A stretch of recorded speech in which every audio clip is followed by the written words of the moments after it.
కొండ సురేఖ ఎపిసోడ్‌ల ట్విస్టుల మీద ట్విస్టులు నడుస్తూనే ఉన్నాయి. ఇయ్యాల అయిపోతదట ఇప్పుడు. ఇక కోసేపట్ల మొత్తం ఆమె మీద వేటేస్తారట అనే వార్తలు చూసినాం. మళ్ళీ అంతట్లనే ఇంకోటేం చూస్తాం, అరే ఏం లేదట గట్లాంటిది. ఒక బీసీని కదా బయటకు పంపిస్తే ఇబ్బంది అవుతుంది అని ఆలోచిస్తారట. ఇక అట్లనే వెయిట్ చేస్తారట, దీంట్లో ఏం డెసిషన్ తీసుకోరట. ఇగో ఇట్లాంటి వార్తలు కూడా చూసినాం. ఎటు తేల్తలేదు అది, ట్విస్ట్ల మీద ట్విస్టులు. ఆమె కొండా సుస్మిత మాట్లాడిన రోజు నుంచి ఇవ్వాలటి వరకు, ఇప్పుడు ఈ వీడియో నేను చేస్తున్న టైం వరకు ట్విస్ట్ల మీద ట్విస్టులు ఉన్నాయి. వాళ్ళ బిడ్డ మాట్లాడిందా ఫస్ట్? వాళ్ళ బిడ్డ మాట్లాడితే ఏందిది అని కొండా సురేఖకి నోటీసులు ఇచ్చారు. నాకెట్లు ఇస్తారు నా బిడ్డ మాట్లాడిన దానికి అని ఆమె ఎక్స్ప్లెనేషన్ ఇచ్చింది. దాని తర్వాత రేవంత్ రెడ్డి గారు కొంతమంది ఎమ్మెల్యేలతోని మాట్లాడి ప్రెస్ మీట్లు పెట్టించిర్రు అనేది చూసినాం. దాని తర్వాత రేవంత్ గారు వచ్చిన తర్వాత ఇమీడియట్గా ఏవో చర్యలు ఉంటాయి అనేది చూసినాం. అది పోయింది. తర్వాత వాళ్ళ క్రమశిక్షణ కమిటీ ఒక దీని మీద మొత్తం దాని మీద ఒక రిపోర్ట్ ఇచ్చింది. ఆ రిపోర్ట్ హైకమాండ్కి పంపిరు. హైకమాండ్ ఏం డెసిషన్ తీసుకుంటుందో చూడాలి అనేది నడుస్తుంది. ఇంకో దిక్కు కొండా సురేఖ మాత్రం ఆమె పనులు ఆమె చేసుకుంటూ పోతుంది. ఈ కాంట్రవర్సీ అంతా ఓ దిక్కు నడుస్తున్నప్పుడే ఆమె వరంగల్ జిల్లాలో ఆమె పర్యటనలు ఆమె చేస్తుంది. మంత్రి హోదాలో ఆమె కొన్ని పర్యటనలు చేస్తుంది. ఇదంతా జరుగుతున్నప్పుడు ఇవాళ సడన్గా కొండా మురళి వచ్చిండు ఫ్రేమ్లకి. ఇప్పుడు 4 రోజుల నుంచి సుస్మిత మాట్లాడిన రోజు నుంచి ఈ రోజు వరకు కొండా సురేఖ సుస్మిత మాత్రమే ఫ్రేమ్లో ఉన్నారు. ఇప్పుడు కొండా మురళి వచ్చిండు ఫ్రేమ్లకి. వచ్చి కొండా మురళి మాట్లాడిన మాటలే ఇప్పుడు ఇంకా అసలు ఏం జరుగుతుంది అనే పెద్ద చర్చకి దారితీసిండు. మురళి వచ్చి బ్లాస్టింగ్ చేసిండు. మొత్తం సంచలనాలు మాట్లాడిండు, చాలా లాజిక్లు మాట్లాడిండు, అట్లనే కొన్ని సంచలనాలు మాట్లాడిండు. లాజిక్ లేనిది సంచలనాలు ఏంది కూడా చూపిస్తా, నా దగ్గర వీడియో కూడా ఉంది, అది కూడా చూపిస్తా. చాలా లాజిక్లు సంచలనాలు మాట్లాడిండు. లాజిక్ ఏంది అంటే, ఆమె మేజర్, 37 ఏండ్లు ఉన్నాయి సుస్మితకి. 37 ఏండ్లు ఉండి 17 ఏండ్ల బిడ్డుంది, ఓ కొడుకున్నాడు. ఆమె మేజర్, రాజకీయాలను చూస్తున్నటువంటి వ్యక్తి. రాజకీయాలలో ఆమె ఒపీనియన్స్ ఆమెకు ఉంటాయి. ఆమె ఒపీనియన్స్ని మేము రెస్పెక్ట్ చేస్తాం. నా బిడ్డ అయినంత మాత్రాన నా రాజకీయం ఆమె రాజకీయం రెండు సేమ్ కాదు. రక్త సంబంధం వేరు, రాజకీయం వేరు. కుటుంబం వేరు, రాజకీయం వేరు. నేను నా భార్య కాంగ్రెస్ పార్టీలో ఉన్నాం. నా భార్య కాంగ్రెస్ పార్టీ నుంచి మంత్రి అయినంత మాత్రాన సుస్మితకి మా పార్టీతోని మా ఒపీనియన్స్ని యాక్సెప్ట్ చెయ్యాలి అనేటువంటిది ఉండాల్సిన అవసరం లేదు.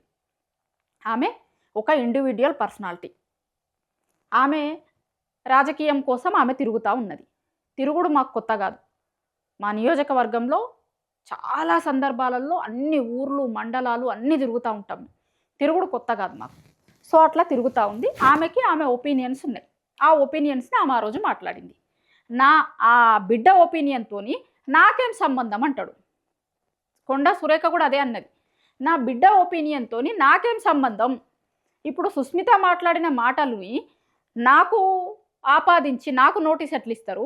కోమటిరెడ్డి రాజగోపాల్ రెడ్డి మాట్లాడిన మాటలని కోమటిరెడ్డి వెంకటరెడ్డి మంత్రి కదా, మరి వాళ్ళ అన్నని ఎట్లా అడుగుతలేరు? ఆయనకు ఎందుకు నోటీస్ ఇస్తలేరు? ఇగో ఈ చర్చను కూడా ముందుకు తీసుకొచ్చారు. ఈ చర్చలన్నీ ఉన్నప్పుడు ఇవాళ కొండా మురళి గారు ఫ్రేమ్లోకి వచ్చారు. ఒక్కసారి ఆయన ఏం మాట్లాడిండో వినిపిస్తా, దాని తర్వాత మళ్ళీ మాట్లాడదాం.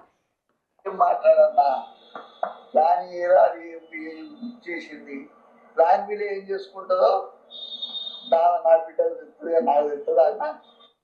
నేను ఇప్పుడు ఏం మాట్లాడన్నా, ప్లాన్ చేసింది. ప్లాన్ బిల్ ఏం చేసుకుంటుందో నా బిడ్డలు చెప్తుందిగా నాకు చెప్తుంది అన్న. ఇదే కొండా మురళి మాట్లాడిన మాటలు, ఎగ్జాక్ట్లీగా ఆయన మాట్లాడింది.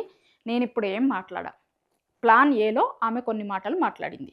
ఆమె ప్లాన్ బి ఏమున్నదో నాకెట్లా తెలుస్తుంది? ఇప్పుడు ఆమె ఇండిపెండెంట్గా ఆమె రాజకీయాలు చేస్తా అనుకొని ఉండొచ్చు.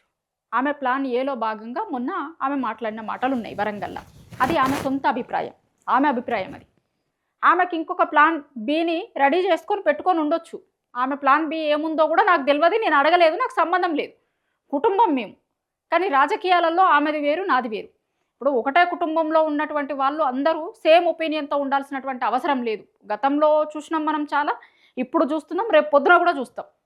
అందరూ కుటుంబ సభ్యులందరూ కూడా ఒకటే ఒపీనియన్ మీద ఉండాల్సిన అవసరం లేదు. ఇప్పుడు మనం చాలా సందర్భాలలో ఎన్నికలు అప్పుడే చూస్తాం. ఒకటే ఫ్యామిలీలో ఉన్న వాళ్ళందరూ ఒకటే పార్టీకి ఏం ఓటయ్యరు.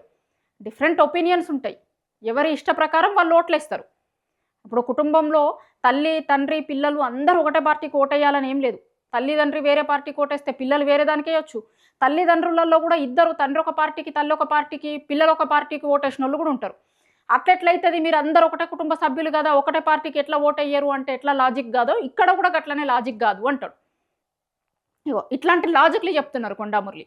లాజిక్లు చెప్పుకుంటూనే ఆయన మాట్లాడినటువంటి మాటలు సంచలనంగా ఉన్నాయి ఇవాళ. అంటే సుస్మితకి ఉన్న ప్లాన్ బి ఏంది, సుస్మిత అనుకుంటున్నటువంటి యాక్షన్ ప్లాన్ ఏంది, ఆమె మనసులో ఉన్నటువంటి ఒపీనియన్ ఏంది.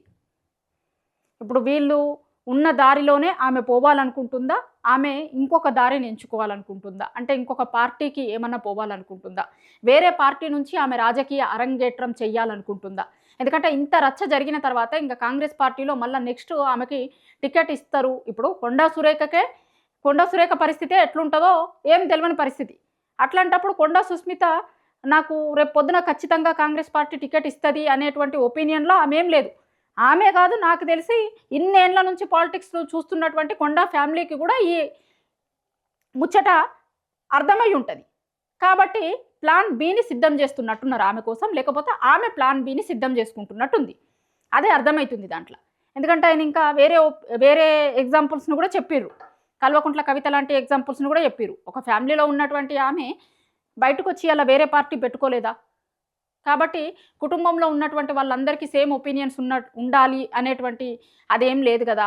ఇగో ఇన్ని మాటలు మాట్లాడిరు ఇప్పుడు కొండా మురళి గారు. సో ఇన్ని రోజులు కొండా సురేఖ మౌనంగా ఉంటే ఎందుకు మౌనంగా ఉంది, ఆమె ఖర్గేని కలిసి వచ్చిన తర్వాత సైలెంట్ అయింది, ఆమె సైలెంట్గా ఉండడానికి కారణం ఏంది, ఆమె నెక్స్ట్ స్టెప్ ఏంది, ఆమె వ్యూహం ఏమై ఉంటుంది, ఒకవేళ మంత్రి పదవి తీసేస్తే ఎట్లా రియాక్ట్ అవుతుంది, మంత్రి పదవి తో పాటు పార్టీ నుంచి సస్పెండ్ అయితే ఎట్లా రియాక్ట్ అవుతుంది, వీళ్ళు ఫ్యామిలీ ఎట్లా రియాక్ట్ అవుతుంది, మురళి ఎట్లా రియాక్ట్ అవుతాడు, సుస్మిత ఎట్లా రియాక్ట్ అవుతుంది అని ఒక దిక్కు ఒపీనియన్స్ నడుస్తున్నప్పుడు, ఒక దిక్కు చర్చ జరుగుతున్నప్పుడు కొండా మురళి ఇంకొక కొత్త చర్చకి తెరదీషుడు. కొండా మురళి మాట్లాడేంత వరకు ఒక లెక్క, కొండా మురళి మాట్లాడిన తర్వాత ఇంకొక లెక్క అయిపోయింది. ఇప్పుడు మొన్నైతే ఎట్లయితే కొండా సుస్మిత మాట్లాడేంత వరకు ఒక లెక్క, ఆమె మాట్లాడిన తర్వాత ఒక లెక్క ఎట్లయిందో ఇప్పుడు మురళి మాట్లాడేంత వరకు ఒక లెక్క, మురళి మాట్లాడిన తర్వాత ఇంకొక లెక్క తయారైంది. ఇప్పుడు అందరూ మాట్లాడుకుంటుంది ఏంది అంటే ప్లాన్ ఏ, ప్లాన్ బి ఏంది. వాళ్ళ తండ్రి చెప్పిండు స్వయంగా, కొండా మురళి చెప్పిండు స్వయంగా ఆమెకి ప్లాన్ ఏ, ప్లాన్ బి ఉంది అని.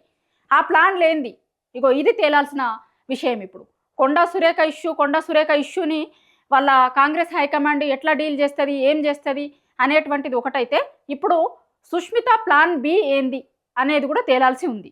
ఇవి ఎప్పుడు తేలుతాయి, ఏం జరుగుతుంది, ఏంది వాళ్ళు ఏమనుకుంటున్నారు ఏంది అనేటువంటిది ఫ్యూచర్లో తెలుస్తుంది.